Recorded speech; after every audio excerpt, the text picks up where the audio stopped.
Una vez que ya sabemos cuáles son los espacios que podemos utilizar, ¿no? Tenemos que empezar a ver cuáles son los puntos importantes que tenemos que tener en cuenta sobre la seguridad.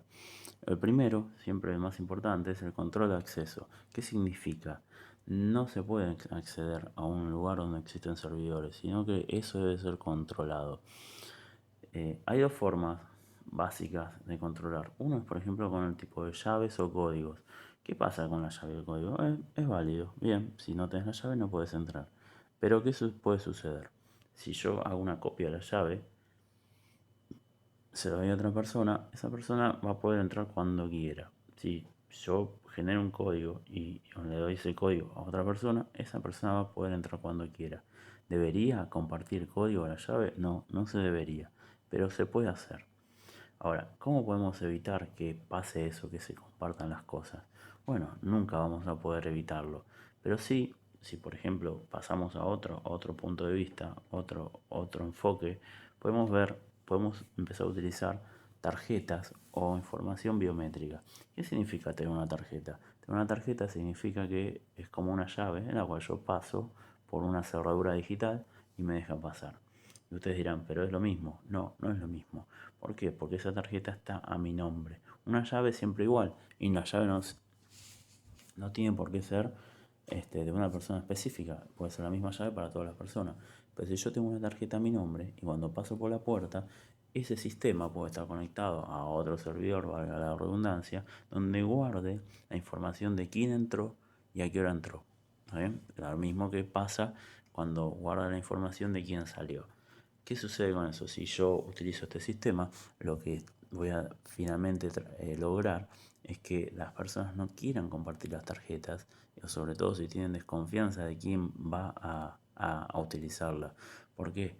Porque si la persona que la va a utilizar realiza un acto de vandalismo o comete un error o rompe algo o realiza un atentado a la seguridad informática, va a quedar guardado que yo le presté esa tarjeta. De la misma forma, si yo lo quisiera hacer, no podría hacerlo con mi propia tarjeta porque quedaría identificado inmediatamente.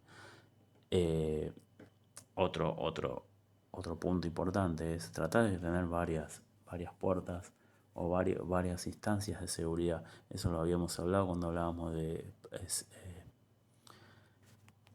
defensa en profundidad.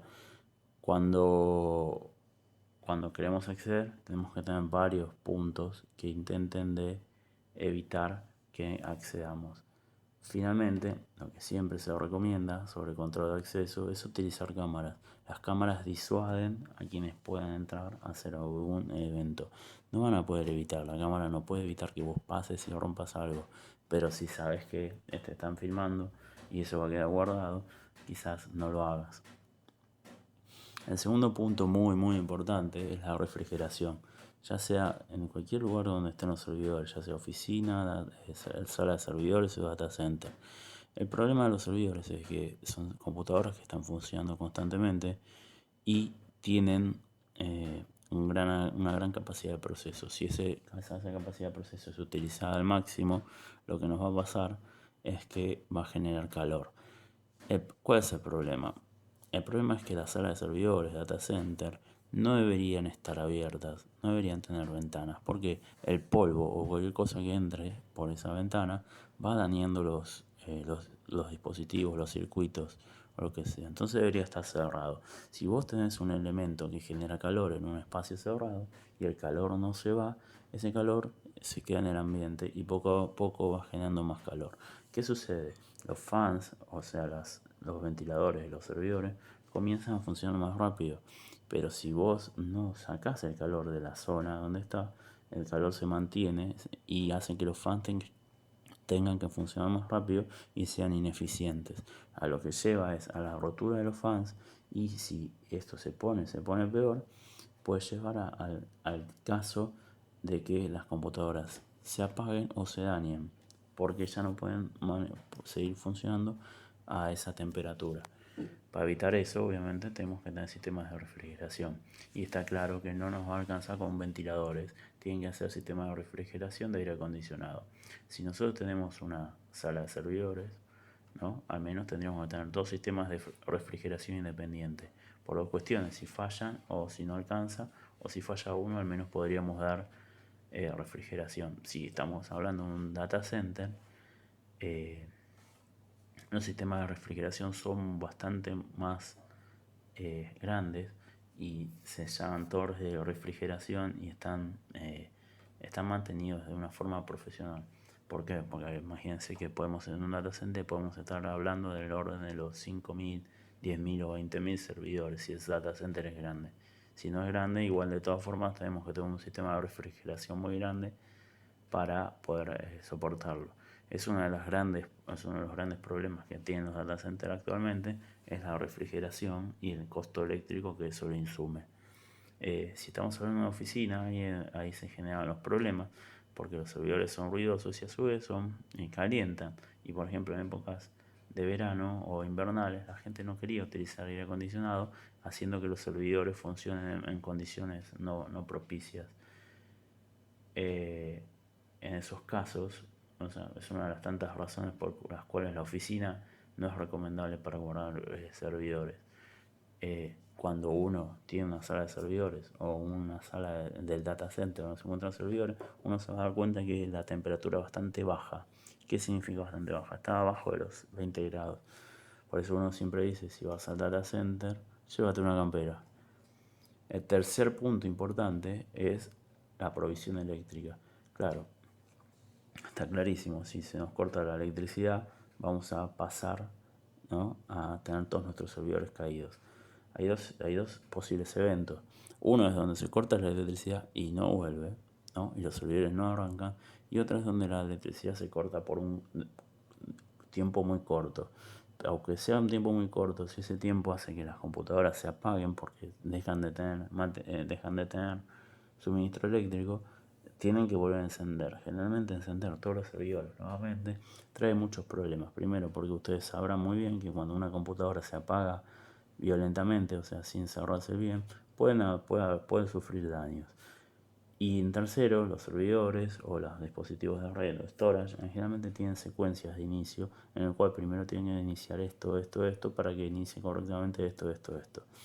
Si se corta la electricidad de golpe, ¿no?, nos va a ver obligados a tener que hacer esa secuencia de inicio y esperar que todo funcione bien y nos va a dar mucho trabajo.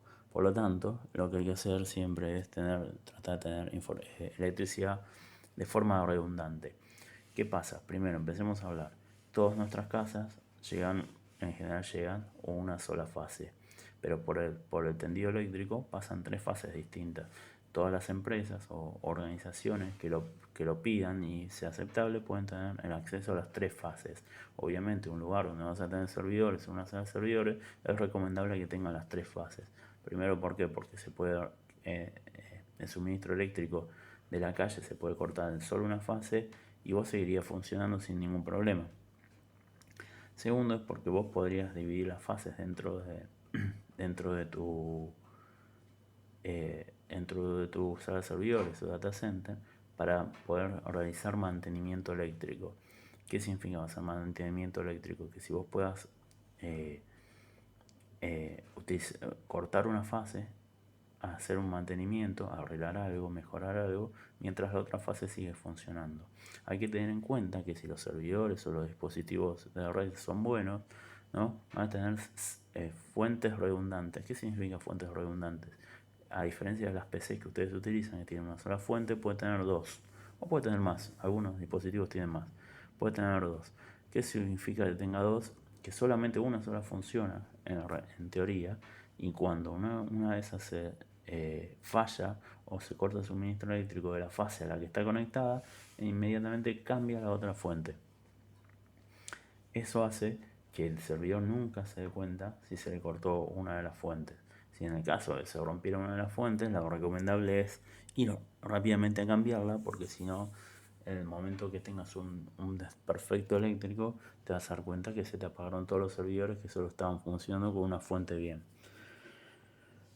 A pesar de eso, es posible que las tres fases se caigan y dejen de funcionar. Por eso tenemos que tener sistemas de electricidad auxiliares. Hay dos tipos de sistemas de electricidad auxiliares que podemos utilizar. El primero es el UPS. El UPS es una batería. Una batería tiene dos características. Una es reacciona muy rápido. ¿Qué quiere decir?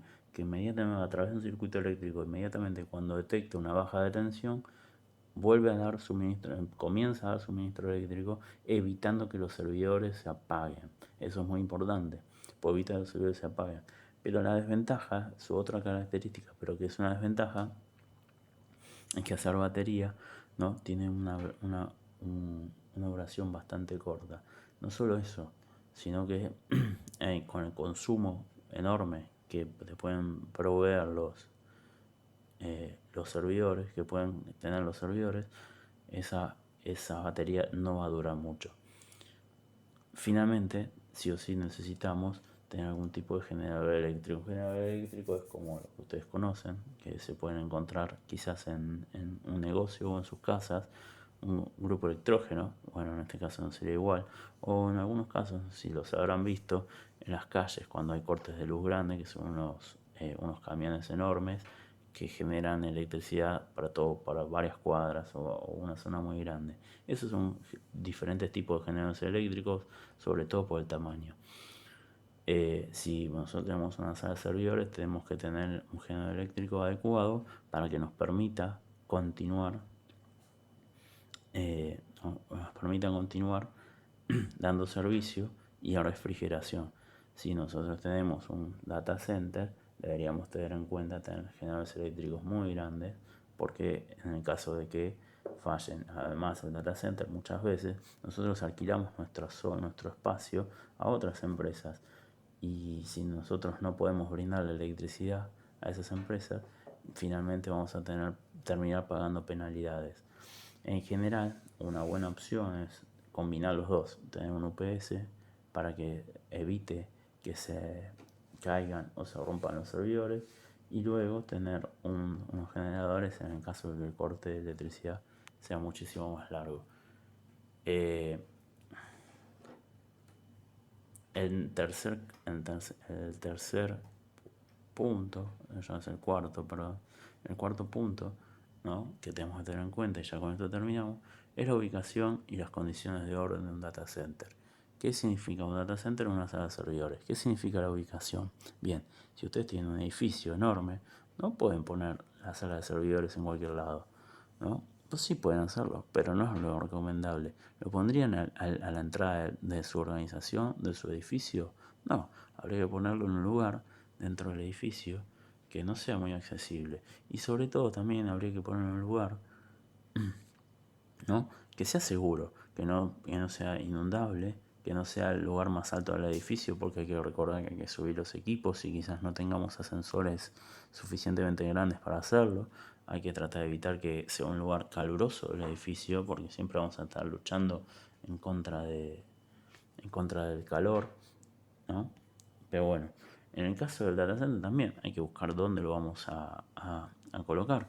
O si uno tiene una zona, por ejemplo, donde hay terremotos o hay huracanes o hay inundaciones, obviamente no es un buen lugar para ubicar un data center. Si uno tiene una zona muy calurosa, salvo que no te quede otra opción, tampoco es un lugar bueno para ubicar data center. Generalmente muchas empresas empiezan a decidir a mover sus data centers a zonas más frías. En este caso, por ejemplo, si estuviéramos en Argentina, un buen lugar para poner un data center quizás sería la zona de la Patagonia, ¿no?